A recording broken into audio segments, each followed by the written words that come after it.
Time is a cage. We have found the key to pause the clock.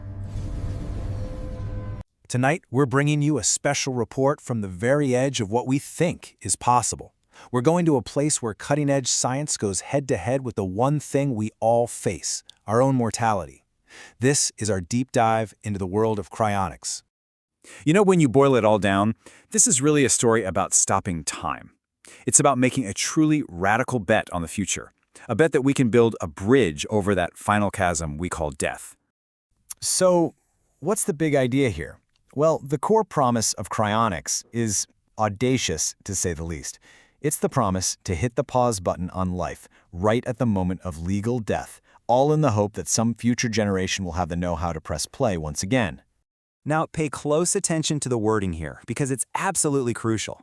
Legally dead, but biologically viable. See, this isn't about some kind of mystical resurrection, not at all. It's framed as an emergency medical procedure, one that kicks in right where today's medicine gives up. The whole goal is just to save the biological structures, your brain, your memories, that make you you, until they figure out a cure for whatever it was that killed you. And you might be surprised to learn that this idea isn't new. I mean, it really captured the public's imagination back in the 1960s. And believe it or not, just a few years later, in 1967, the very first person was placed in cryonic suspension. So this thing has gone from a wild sci-fi concept to a real-world practice, with actual organizations today managing, well, patients in a state of deep freeze. And this is the magic number. Negative 196 degrees Celsius. For those of us in the States, that's a mind-numbing negative 320 degrees Fahrenheit. That's the temperature of liquid nitrogen. At this insane cold, all the molecular motion, everything that we call biology, just slows to a crawl. It effectively stops. This is the temperature where, for all intents and purposes, time stands still for the human body. Okay, but here's the billion-dollar question. How do you get a human body down to that temperature without completely destroying it? This right here is the central battle. It's science versus ice. Right, because you can't just freeze a person. Think about it. Our bodies are mostly water. And what happens when water freezes? It forms sharp, jagged ice crystals. Those crystals would basically shred our cells and tissues from the inside out. Game over. The solution, it's a brilliant process called vitrification. The idea is, instead of freezing, you cool the body down so incredibly fast that the water molecules literally don't have time to line up and form ice. They just get locked in place in a kind of stable, glass-like state. No ice, no damage. So how do they actually pull this off? Well, it starts with something called perfusion.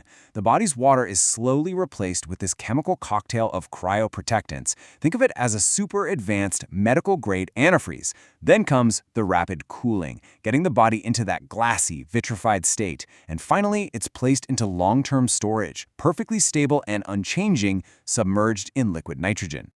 But you know, in science, there's rarely a perfect solution. It's always a trade-off. Vitrification brilliantly solves the ice problem, that's true. But it introduces a new one, toxicity. See, the high concentration of those cryoprotectant chemicals you need, well, they can be toxic to cells. So you're in this delicate dance where you're preventing physical damage from ice, but at the same time, you're risking chemical damage from the very stuff that makes it all possible. And if you think the science is complex, wait till you see the social framework it exists in. This brings us to the legal and ethical maze that surrounds cryonics.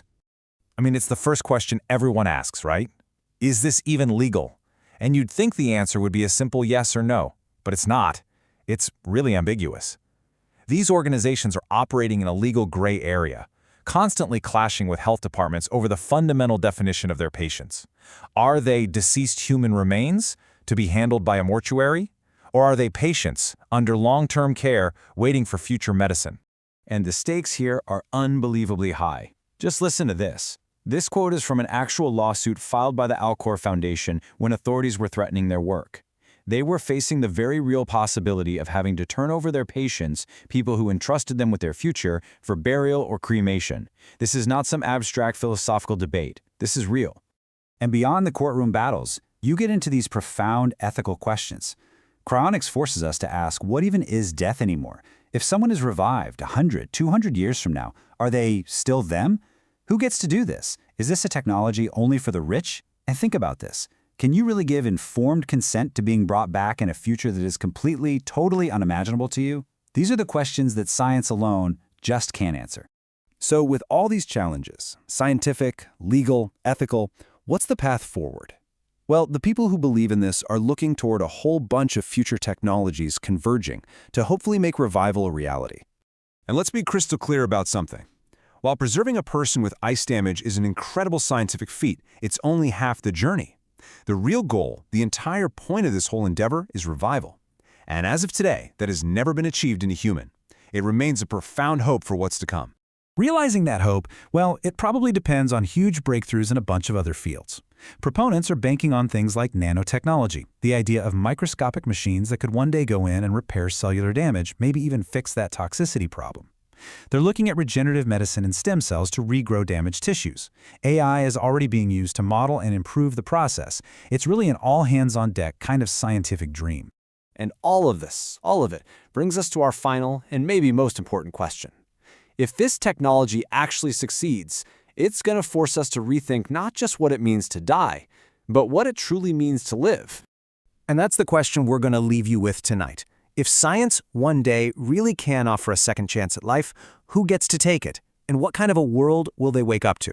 That's a question for all of us to think about.